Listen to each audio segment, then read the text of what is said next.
Edita Miller pie mums strādāja šovasar praksē, un vismaz mēs, Strateģiskā analīzes komisijas cilvēki, esam ļoti apmierināti, ka mums bija iespēja sadarboties un pietiekami intensīvi un ražīgi. Attiecībā uz to, kā es vērtēju iespējamās misijas prakses idejas, domāju, ka pirmkārt pat par sevi likt cilvēkiem maksimāli izmantot šo laiku, ne tikai lai mācītu skolā, bet iepazīt arī citas jomas un organizatoriski ir, mums pilnīgi saprotam un atbalstām lietu, un tā vajag zināt, kā lietas notiek no otras puses, zināt, kā lietas darās reāli ārpus stundas, ir nenovērtējama pieredze.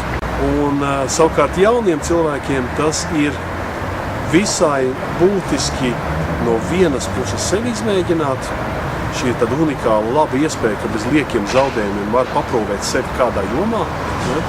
Un otrs, es domāju, ir praksa labi ir tādēļ, ka idejas par to, kā organizēt lietas, kā vadīt lietas, kā ietekmēt cilvēku.